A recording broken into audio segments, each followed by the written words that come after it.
Muito boa noite, meus amigos da Rede CNT, uma rede da família Martinez. Estamos de volta para mais um Jogo do Poder. E eu recebo hoje aqui o professor Luiz Gonzaga Beluso, economista, que acaba de lançar a obra O Tempo de Keynes nos Tempos do Capitalismo. Nós vamos conversar com o professor Beluso na noite de hoje. Mas antes de começar o bate-papo, nós vamos a Brasília com José Marcelo para as notícias da semana. Olá, eu sou José Marcelo Santos, direto de Brasília, com um resumo das principais notícias da semana. Em viagem aos Estados Unidos para a reunião da ONU, o presidente Michel Temer disse que os países devem facilitar a inclusão e não a criminalização da migração. Ele defendeu uma solução negociada para a crise dos refugiados. Temer destacou que o Brasil recebeu, nos últimos anos, mais de 95 mil refugiados de 79 nacionalidades. Ele inclui na conta os haitianos que vieram para cá. No discurso de abertura da Assembleia, o presidente disse que o impeachment de Dilma Rousseff foi constitucional e que no Brasil ninguém está imune à lei. Ele disse ainda que a prioridade do Brasil agora é retomar o crescimento econômico para superar a crise. Durante o discurso de Temer, as delegações do Equador, da Venezuela, Costa Rica e da Nicarágua se levantaram e deixaram o plenário da ONU. Já os representantes da Bolívia e de Cuba só entraram na sala quando ele já havia terminado de falar.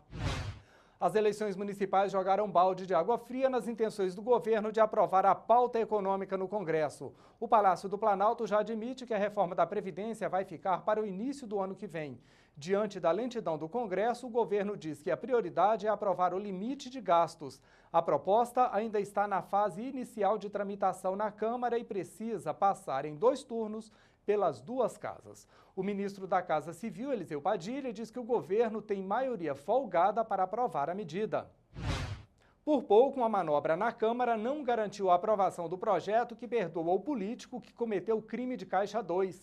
Foi na madrugada de terça-feira e, diante da reação de parlamentares do PSOL e da Rede, a proposta foi retirada da pauta e gerou repercussão negativa e protestos nas redes sociais. E, pelo menos por enquanto, a Câmara desistiu de votar o projeto.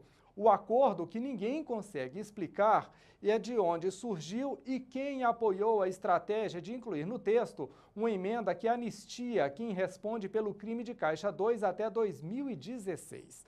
Hoje, o candidato ou político que for pego usando recursos não declarados em campanha eleitoral já pode responder por lavagem de dinheiro, crime contra o sistema financeiro ou por falsidade de declaração.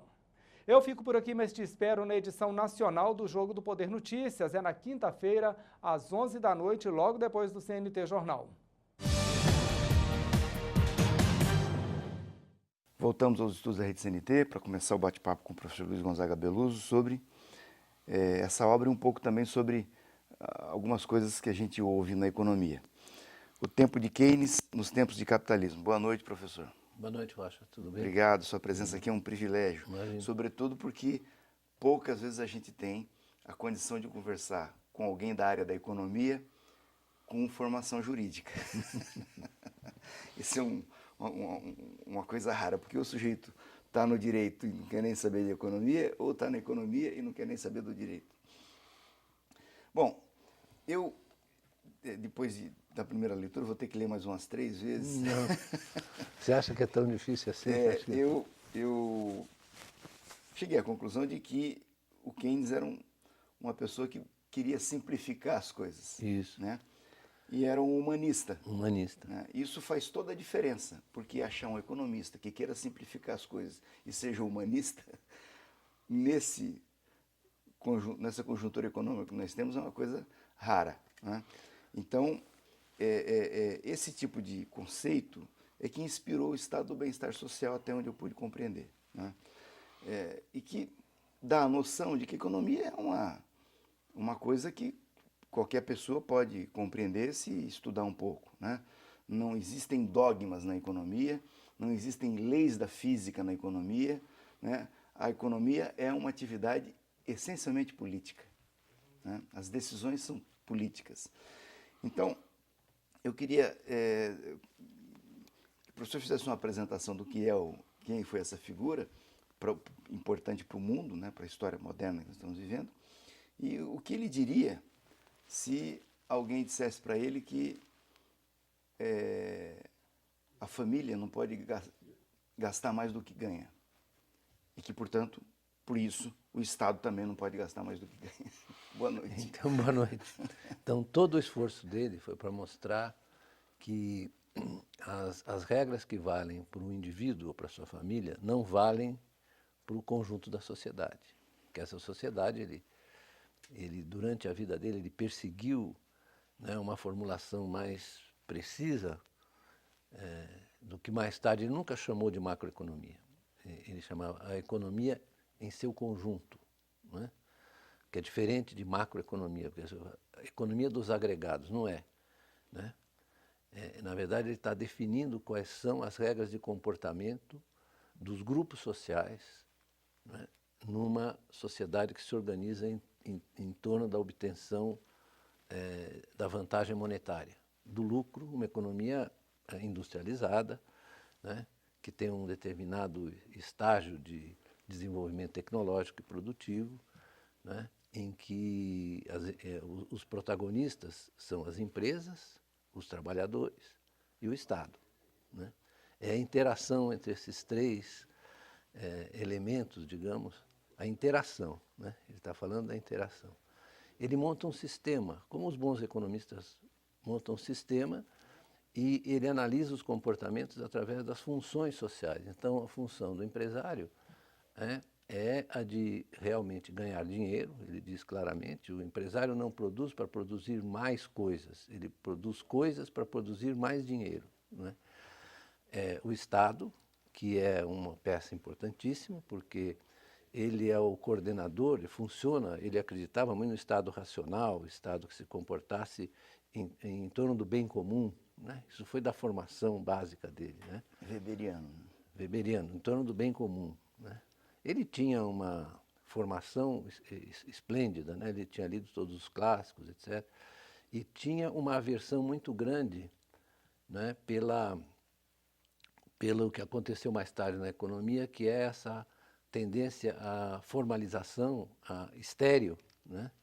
Ele escreveu um tratado chamado Tratado Treatise on Probability, Tratado da Probabilidade, em que ele diz, olha, no mundo humano, as probabilidades não podem ser avaliadas da mesma maneira que são avaliadas no mundo físico, né?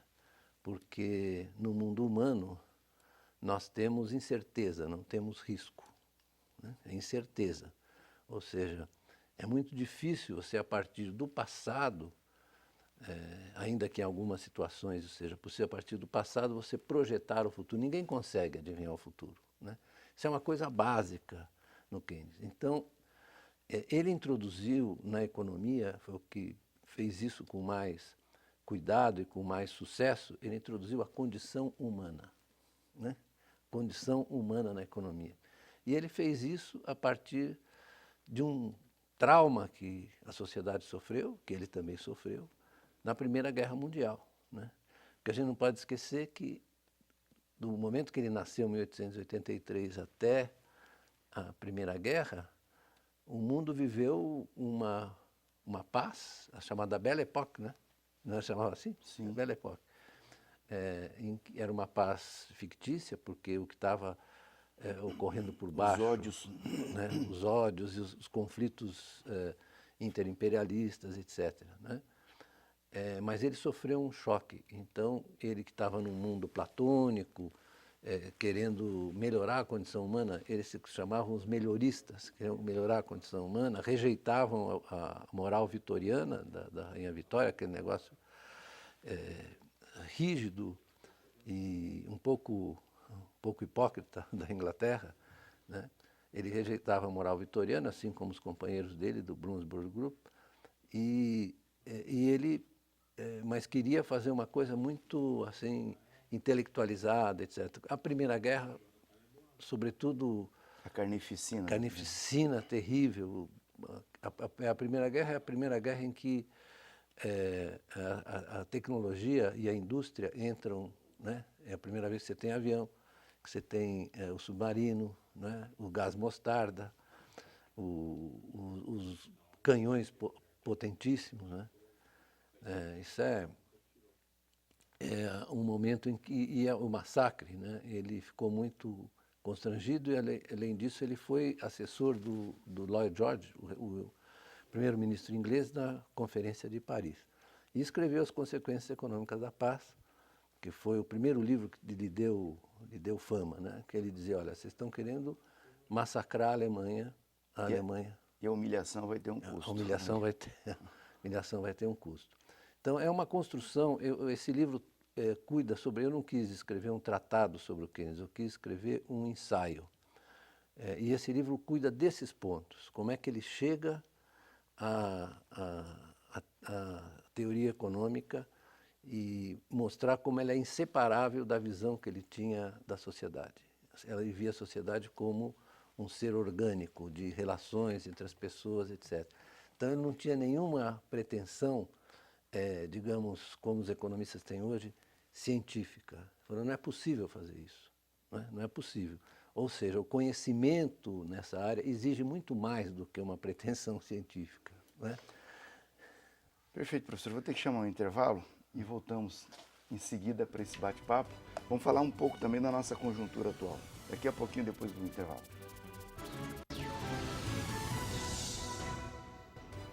Voltamos aos estudos da Rede CNT com o professor Luiz Gonzaga Beluso, que acaba de lançar o livro O Tempo de Keynes nos Tempos do Capitalismo, cuja leitura eu recomendo. Professor, no pós-guerra surgiu o Estado Social para fazer frente ao socialismo e surgiram as constituições novas, que alguns chamam de neoconstitucionalismo, que são essas constituições com poder, com eficácia normativa, né? Anteriormente nós tínhamos constituições que o princípio estava lá, mas não podia ser aplicado porque não tinha força normativa. Nessas novas constituições aconteceu isso. Esse modelo de constituição, contendo essa gama de princípios constitucionais de direitos individuais, sociais, com eficácia normativa, demorou 40 e tantos anos para chegar no Brasil. Só chegou no Brasil em 88, com a Constituição de 88. E formou-se no Brasil um certo senso comum, diminuiu agora, mas ainda aqui e ali, com uma certa renitência, a gente dizendo, olha, a Constituição não cabe no orçamento. Né? Isso, de fato, é uma forma de transformar essa Constituição que tem eficácia normativa naquele modelo velho que não tem nenhuma eficácia normativa. Então, sobre essa ótica de Keynes, a nossa Constituição, ela cabe no orçamento, né? Há como fazer ela caber no orçamento através de deliberações políticas, ou ela não cabe no orçamento, como a gente vê muito comentarista de economia falando por aí? Isso se tornou um consenso, eu diria, de baixo conteúdo intelectual, mas a gente ouve, né? A gente liga a televisão e ouve as pessoas falando, mesmo os economistas falam isso, com grande desembaraço, né? Mas o orçamento é a peça mais política, não é, da economia, porque é em torno dele que se discutem a participação dos atores econômicos que têm condições diferentes, né? Estão em posições diferentes, né? no gasto do Estado, né? O que tem algumas coisas que são pouco discutidas, como, por exemplo, quais são as fontes, como é que é financiado o gasto, né? Eu não sei se você acha que você já percebeu que, em geral, as discussões todas em torno do orçamento, que cabe ou não cabe, elas não levam em consideração a discussão sobre o financiamento. Ou seja, como é que é a estrutura tributária? Quem é que paga e quem recebe? Né? Porque, na medida em que o orçamento, a votação, do regime fiscal, ele começa lá com João Sem Terra, né? Quando os barões falavam, espera um pouquinho, você não vai ficar taxando aqui, vamos discutir isso lá no parlamento, né? E tem uma evolução, né, sobretudo a partir do século XVIII, XIX, que essa função do Estado, né, começa a ser discutida e isso se acelera no século XX, né, que dá origem às constituições normativas, né? A Constituição italiana do pós-guerra é uma Constituição claramente voltada para a construção do Estado do bem-estar, assim como outras também, ou as leis nos Estados Unidos. Os Estados Unidos não pôs na Constituição, mas fez uma lei do pleno emprego. Então, essa preocupação ela é tão clara e eu não vejo como se possa retroceder, né? Porque isso já está internalizado, as pessoas já internalizaram essa ideia dos direitos. Você pode temporariamente querer destruir ou minimizar a importância disso, transformar isso numa discussão tecnocrática. Não é possível, não é possível, né?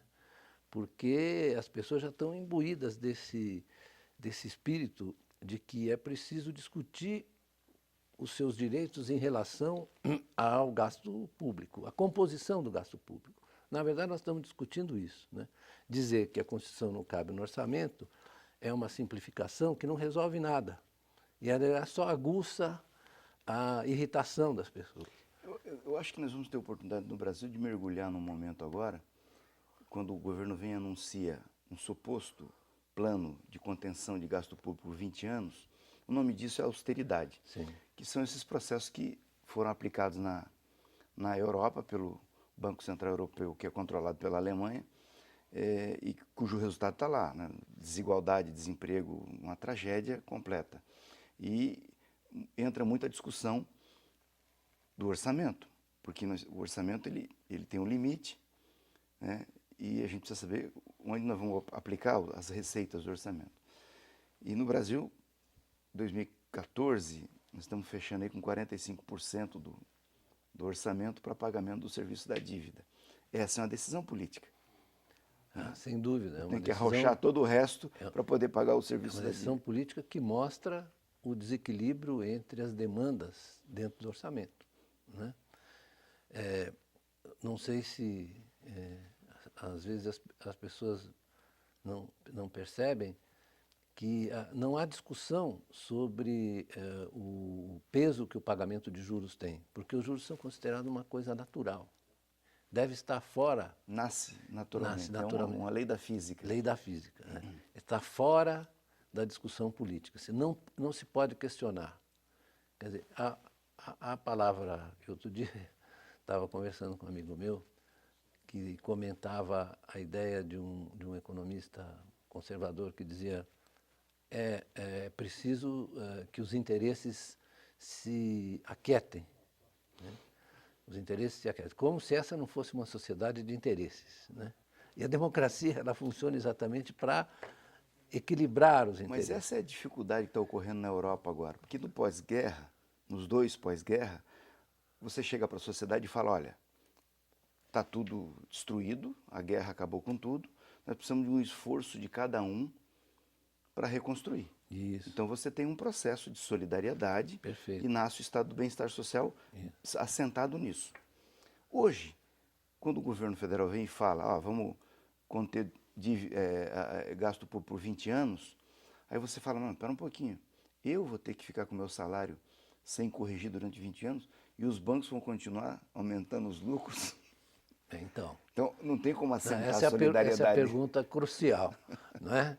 Então, eu estava dizendo para esse meu amigo, falei, pois a palavra juros, né, em inglês é interest, em francês é intérêt, né?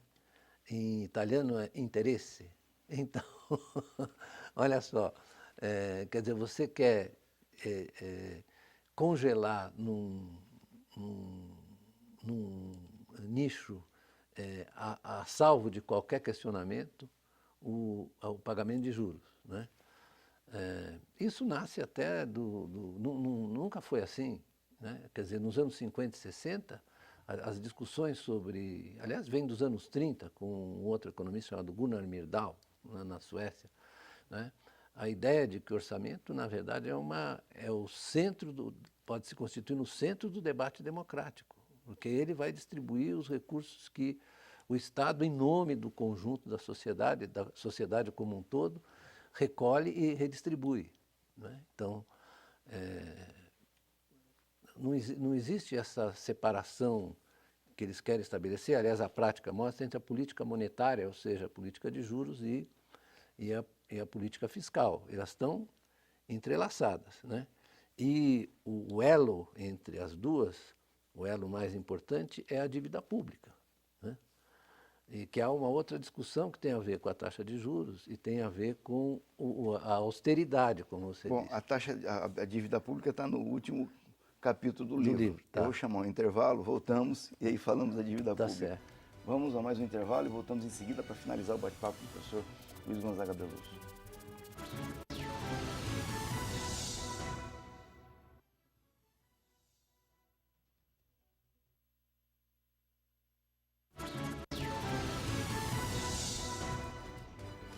Voltamos aos estudos da Rede CNT, hoje no Jogo do Poder, no bate-papo com o professor Luiz Gonzaga Beloso, autor do livro O Tempo de Keynes nos Tempos de Capitalismo. Bom, o último capítulo do livro é Desigualdade e Dívida Pública. Esse talvez seja o tema mais atual no mundo hoje, né? Em função dos processos de austeridade que o neoliberalismo impôs a partir da década de 70 e financiarizou a economia mundial, e a dívida pública foi para o centro do combate, porque é dela que o capital se alimenta. Então, nós temos 5 minutos, mas basicamente o que é esse capítulo do livro aqui? Porque como você falou muito bem, nos anos 80, né, o início das políticas neoliberais proclamava a necessidade de se reduzir a dívida, né, reduzir os déficits, fazer o regime de austeridade, mas aconteceu o contrário, né? Porque a dívida pública, por exemplo, nos Estados Unidos, logo no começo dos anos 80, a dívida pública cresceu enormemente, porque o Reagan permitiu que o presidente do Banco Central, o Volcker, em 79, começo de 80, desse um choque nos juros e a economia entrou em recessão, né? A dívida pública, ela é o lastro do sistema monetário, não é? E do sistema financeiro. Porque nos anos 80, com as transformações que ocorreram, os Estados Unidos entrando em déficit fiscal e déficit externo, né, a dívida pública serviu como lastro e apoio para o processo de securitização, né? Quer dizer, toda a financiarização é incompreensível sem o crescimento da dívida pública como ativo de última instância, né? É o ativo mais líquido e mais seguro, né? Os títulos do governo americano são a cúspide desse sistema financeiro e monetário global, né? Tanto que a sensibilidade, hoje em dia, os mercados estão muito integrados, eles se integraram, né? Porque esse processo de securitização distribuiu ativos, a posse de ativos por não residentes em todos os países é muito grande, né? Você integrou os mercados financeiros, você centralizou os bancos, e isso tudo tem como recurso de última instância a dívida pública. E a dívida pública é riqueza privada, né? São os privados que detêm os títulos públicos, em geral são instituições financeiras, né? E eles estão lá nas carteiras como um papel, um instrumento de segurança, né? É para onde, quando ocorre uma crise, por exemplo, para onde vai o dinheiro, né? Toda vez que a gente olha, fala, o dinheiro vai para o país que detém a moeda reserva e que tem os títulos públicos de maior liquidez, né? Toda vez que tem uma crise internacional, na crise de 2008, o dólar se valorizou. É engraçado, foi onde originou-se a crise e o dólar se valorizou, né? Porque vem a demanda por segurança. O que eles explicam, chama isso preferência pela liquidez. Ela se exerce não só diretamente sobre você não fazer nada, manter sua conta no banco, mas então você desloca para a dívida pública, né? Para os títulos públicos. Então, essa singularidade permitiu que a dívida pública, ou exigiu que a dívida pública se expandisse, né, além do que é destinado ao financiamento do gasto. Se você olhar agora, né, no período recente, como proporção do PIB, o gasto nos Estados Unidos produtivo caiu, porém a dívida pública subiu. Né? Aí as pessoas ficam completamente, desculpe a expressão, baratinadas. Você não entendem o que aconteceu.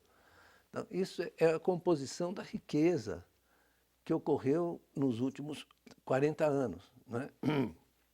Houve um declínio importante do dinamismo produtivo nos mercados de trabalho, etc., e um inchaço do sistema financeiro que leva a uma ampliação do papel da dívida pública. Então, é um fenômeno puramente financeiro, não tem nada a ver com o gasto real. Certo? E você destina, é claro que hoje em dia as taxas de juros lá são igual a zero, você destina proporção cada vez maiores do seu orçamento para o serviço da dívida. Certo? Apesar de não ter, o Estado não está gastando demais, está gastando de menos. Por trás disso só tem política. Só tem política. Professor, eu gostaria de ficar aqui o dia todo para a gente mostrar para os nossos telespectadores como é simples isso tudo, não tem nada de complicado. Né? Você tem que procurar a simplicidade, é como o jogo de futebol. Se você quer complicar, você vai mal, tem que saber. Bom. Aliás, o seu Palmeiras está galopando bem, né? Muito bem, muito obrigado, professor. E vocês todos estiveram conosco até agora. Muitíssimo obrigado. Vamos falando durante a semana pelo www.jogodopoderparaná.com.br. No próximo domingo eu estou aqui para mais um Jogo do Poder. Até lá.